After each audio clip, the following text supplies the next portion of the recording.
Who will be the #1 tennis player in the world after the Roland Garros, after the French Open? Well, to quote Rafa Nadal, what happened in Monte Carlo happened. What happened in Barcelona happened. What happened in Madrid happened. Now, we are in Rome. And honestly, not that much has really happened in the rankings race. Things look pretty much the same. Let's rewind it back to the big opportunity. This is the beginning of Monte Carlo, the official beginning of the clay season. Look at the rankings picture back then. Not much has changed from today. Djokovic, 9,725 with 2,315 points to defend. Sinner, with that big opportunity everyone saw there, only defending 585 points total on clay at 87.10, only about 1,000 off. And Alcaraz at 8,645 with 2,265 to defend, about the same as Djokovic. Here we are today. The situation is almost exactly the same, except Alcaraz has lost over 1,300 points. Things have gotten really bad for Alcaraz in this #1 race. Now, if we look at tour leaders from around that time in April, Sinner at the top with 25 wins and 2 losses. Ruud was there, 25-7. De Minaur, 22-7. Dimitrov, 22-6. Djokovic having like the worst year of his life. Nowhere near on this leaderboard. Let's look at it today. Sinner added a few wins, but not much considering all the opportunity he had in this clay season to take the #1 ranking. Casper Ruud adds 6 wins, but still not feeling like a great, I know he won his first ATP 500, he got Barcelona, but this doesn't feel like a season where he's going to be able to win the French Open or something. I'm certainly sure that he's not happy with it. Medvedev has joined that 20-plus win club, but he's just lost about 600 points more, 900 points, lost a lot of rankings points here in Rome, losing today.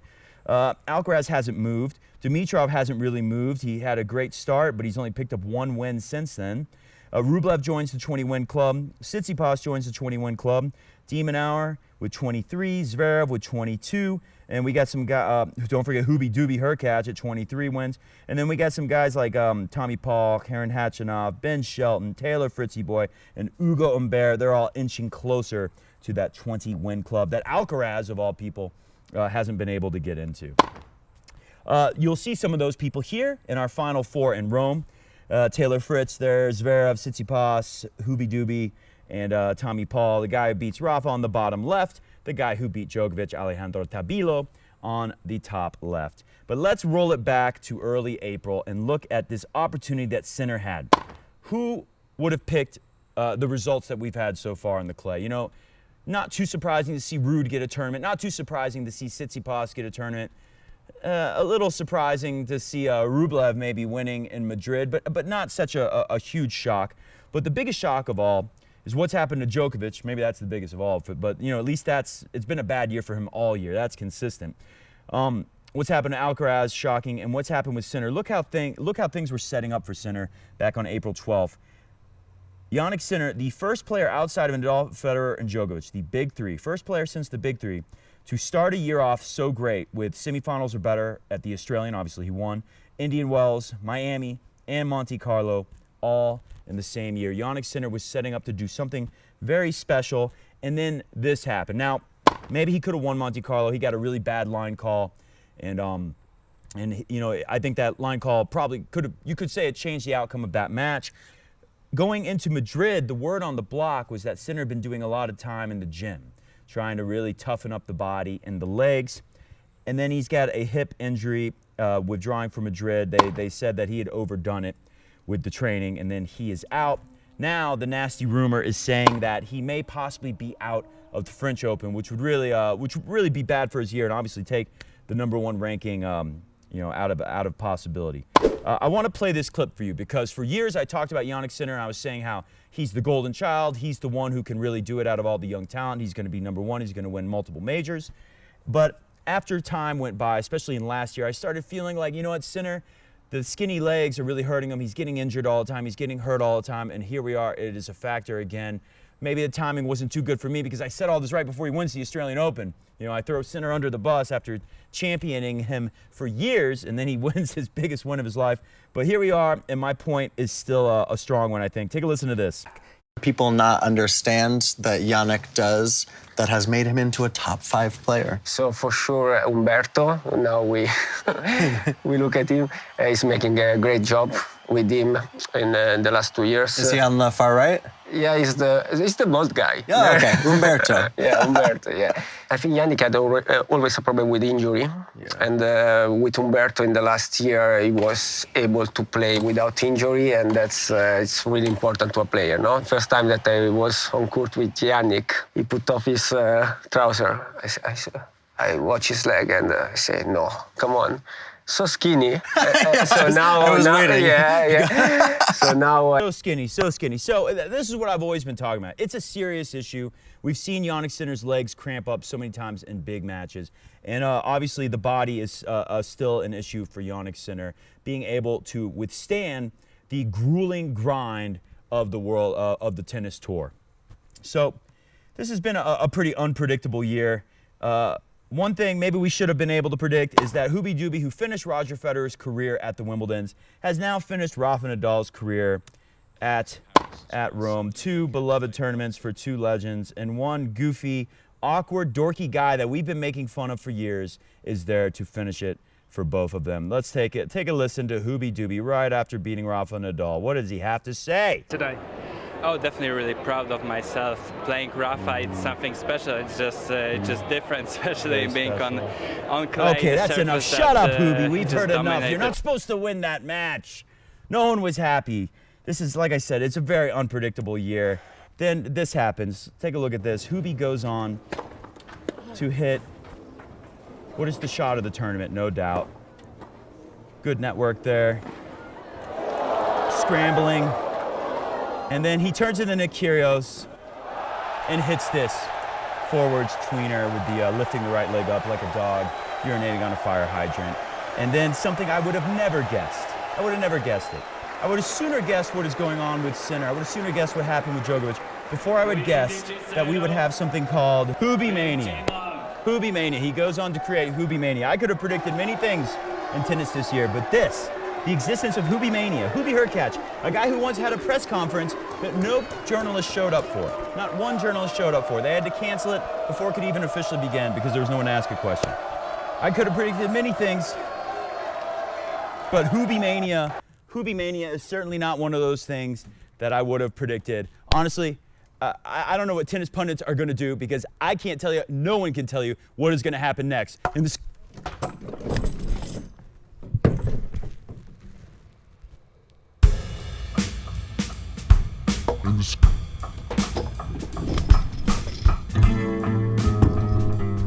No, I'm just kidding. I can make a really easy prediction for you. I think the two guys who are best positioned to take advantage of this are in this draw. Put it up on the screen. This is something I saw recently. Most clay court ATP Masters 1000 quarterfinals. You know, Dominic Thiem, he's retiring. What a shame that he didn't get a French Open. He got that 2020 COVID US Open with no fans, and Djokovic got kicked out of the tournament after he hit the lady in the throat with the tennis ball, right? What a shame that he got that asterisk US Open and never had a chance to win a French Open. You know, his wrist is never going to be the way it used to be back when he won that US Open and all those finals that Dominic Thiem had at the French Open. He's not going to get his chance to win one. That's a real shame. But we have a couple other guys who have been, you know, that situation where you say, if it wasn't for Rafa, all these guys who would be winning, you know, big clay tournaments, including majors at the French Open. Tsitsipas and Zverev, take a look at this. Zverev just winning into the semifinals. Tsitsipas hopefully will win tomorrow. I think those are the two best positioned guys to take advantage of Alcaraz being out, Sinner basically looking pretty sure that he's out of the French Open, Djokovic being way off, and Nadal not being as close to the old Nadal that many of us tennis fans hoped he would be. So as you can see here, Rafa at the top of the list, obviously. Most clay court ATP Masters 1000 quarterfinals, 46. Drop 10 for Djokovic at number 2 with 36. Federer 26.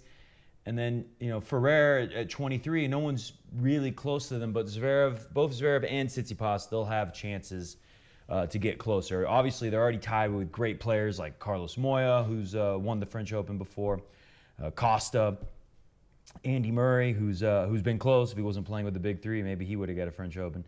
Tomas Berdych at 14. So I think those are the guys, and let's take a look. One more thing, just Masters 1000 quarterfinals in general. En général, Zverev tied with Michael Chang at number 10 with 28 Masters 1000 quarterfinals. Roddick at 35, Agassi 44, Sampras 45, Ferrer tied at 45, Burdage tied. We got a three-way tie there at 45, Murray 51, and then astronomical numbers from the big three.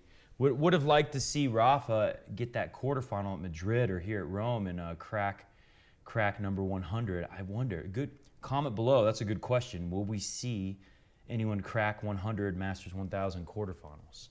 Rafa's so close. Could he do it? He'll have to do it next year if he's going to do it on clay, or maybe he could do it at maybe Canada. Historically, he likes playing in Canada. Anyways, yeah. I had to set up that joke with the water bottle. Let's take a look at what Zverev has been doing. Yeah, it's unpredictable, but at the same time, with clay, we're not going to throw Djokovic out yet. And I know some Djokovic fans might be offended that I made fun of the bottle thing. I just want to put it out there. I do not think that the bottle was insignificant. He said that he felt nauseous for a while, that there was blood. Djokovic had said that. So I think he might have had a minor concussion. That bottle that my brother actually, that was my brother, he dropped that bottle on my head. That was an empty plastic bottle, and I didn't know when exactly he was going to drop it, and I was surprised how much that hurt. So that bottle, we'll take a look at it in a second. Let's go through this first, and I'll take a close-up look at that bottle that hit Joker in the head. I think he possibly could have got a minor concussion. Hopefully that will not be have any kind of effect on him when we get to the French Open. So Zverev looked really good today, beating Taylor Fritz, who it was a high-level match. He's 6'4", 6'3". Doesn't look like the closest match, but Fritz was playing well, and Zverev was playing exceptionally well. 20 winners on 11 unforced errors. Fritz, 12 winners on 17 unforced errors. Fritz did not have a single break point. Took a look at that. Zverev, 5 chances and was able to break 3 times out of 5. Fritz winning a healthy first serve percentage, 74. Zverev taking advantage in the second serve department, beating up a little bit on Fritzy's second serve win percentage there. Really good numbers from Zverev, obviously, and overpowering Fritz, only by a little on the forehand, but a significant margin on the backhand average speed. And it's not all about speed. I saw that Demonauer and let's look at his stats, because we're talking about Tsitsipas. He just demolished Demonauer, 6-1, 6-2 in less than an hour. If I had to pick someone after I saw this match, I was like, all right, Tsitsipas is going to win this tournament. After I watched Zverev today playing against Fritz, I was thinking, maybe Zverev's going to win the tournament. But I think those are definitely the two guys' best position. Tsitsipas winning 74% on first, 83 on second, getting 69% of the first serves in, and Demon winning 48 on first and 36% on second. Look at the speeds. He's out hitting Tsitsipas on the backhand speed and just barely behind him on the forehand. This is clay, and Demonauer's ball, it might have been fast, but it was flat. Tsitsipas and Zverev, when I watched them on the clay here, just looks like a big, heavy ball. And with no Rafa to win the French, who knows what's up with Djokovic now. We hope we'll see him closer to his best. I would say Zverev and Tsitsipas are up there high, especially with Sinner and Alcaraz not being a factor either. Those guys are near the top of the list. I would say they're at the top of the list for clay going into the French Open. Anyways, Demonauer wasn't looking so bad, and then Tsitsipas destroyed him. Looking at the draw, Tabilo will play in the semifinal against Zverev. Nice to see the guy that took out Djokovic is at least not going to waste the opportunity and is doing pretty well. Right? He's still winning. He's playing well. But I like Zverev to come through there. That will be the day after tomorrow. And then tomorrow we get to see the end of this section of the draw here. Tsitsipas and Nico Jarry. And Hubie, Doobie, Hurkacz, and Tommy Paul. Tommy Paul, one of the probably the best U.S. player on clay. Although Ben Shelton's been doing better on clay. Fritz had a pretty good result here on clay, losing to Zverev, one of the now favorites to win the tournament, of course. I like Hubie Hurkacz to come through. If he's going to take out Rafa, I want to see him come through, just like we saw Tabilo come through pretty far. Tsitsipas and Jerry. I think that'll be a tough match, but I'm going to take Tsitsipas to win there. And Tsitsipas over Hubie Hurkacz. That could be a tricky one, but I like this Zverev Tsitsipas final. I think that's what's going to happen here. Rome is the closest, the way it plays. We always say this every year when we do Coffee Break Tennis, talking about clay season. Rome plays the closest in conditions to the French. And I'm thinking we're going to see Tsitsipas or Zverev win, and I think we're going to see those guys go very far at the Roland Garros. All right, let me take a look. This is what we recreated in the show. Again, sorry to any Joker fans who think I'm making fun of Djokovic. I take it seriously. I think he probably did get a minor concussion out of it. Let's zoom in on it. Look at this. This is a close-up of the bottle. Yeah, that's a metal water bottle, and we don't know how full it was. But like I said, I had an empty plastic bottle hit me. And I knew it was coming, but I didn't know when exactly my brother would do. And I was like telling him, like, hey, the line is going to be, I'm going to say this tennis season is crazy. We don't know what's going to happen next. It's unpredictable. I can't, like I'm saying, I can't predict what will happen next, and then a bottle hits me on the head, right? Pretty unpredictable. Anyways, that's how I felt seeing this with Djokovic. Bad luck, really bad luck. I mean, funny that he came the next day with the bicycle helmet, but like I said, that plastic bottle, it hurt. I can only imagine what that felt like. It took the Joker down. He said there was dizziness, nauseousness, nausea, and blood. So we hope Joker is good in time for the French Open. Never count Djokovic out. I will say that. But one last thing on Novak Djokovic. Never count Djokovic out, but I wonder where his motivation is. And I saw an article I wanted to pull up for you guys. I wonder about his motivation because he's always had those guys to chase. And I'm not going to put it on the screen. I'm going to read it for you, though.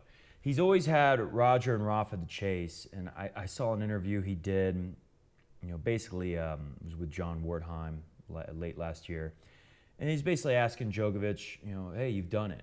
You're the greatest of all time now. The debate is over. I think that was the headline on the article. The debate is over. How are you going to stay motivated? Djokovic said, he wants to keep making history. That's what motivates him.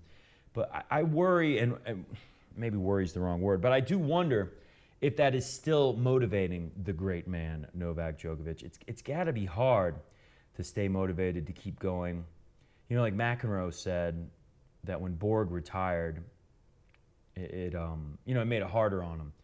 He missed him, obviously, and he didn't have his great rival there to kind of push him like Martina Navratilova and Chris Evert, kind of had each other to push each other, big three, even bigger version of that.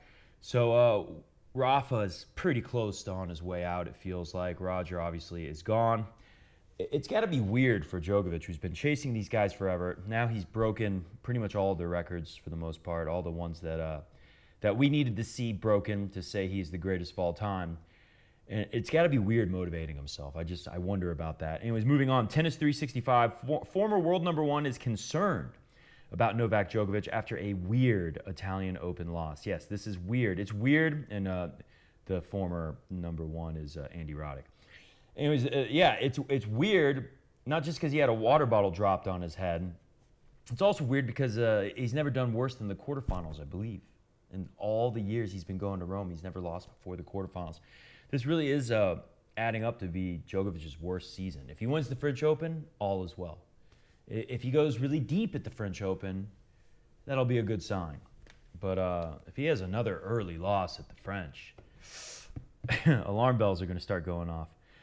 Anyways, the 36-year-old who was accidentally hit on the head by a bottle when signing autographs after his second-round win over Corentin Moutet delivered a very flat display against Tabilo, who will be playing the day after tomorrow against Sasha Zverev in the semis here.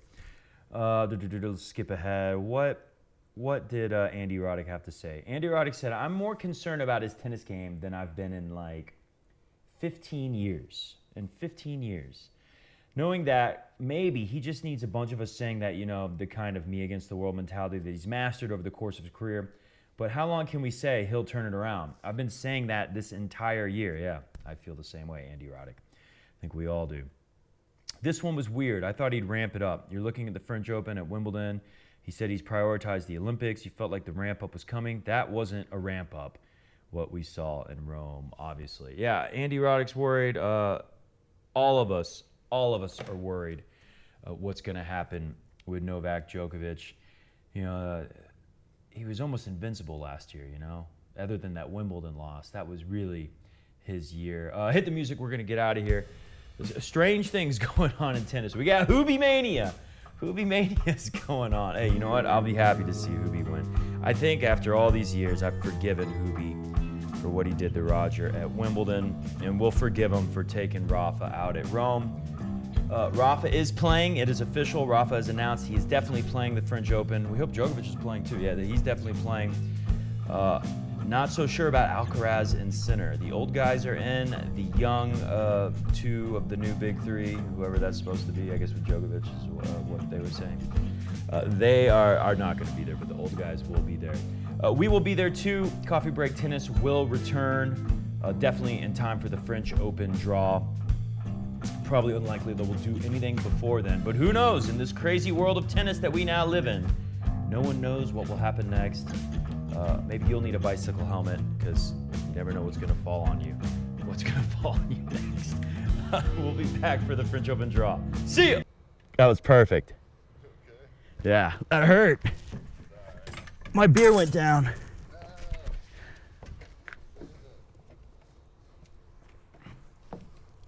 All right, get on behind the shot. Get behind the camera. Damn, I think I cut my leg a little. Oh well, anything for the shot.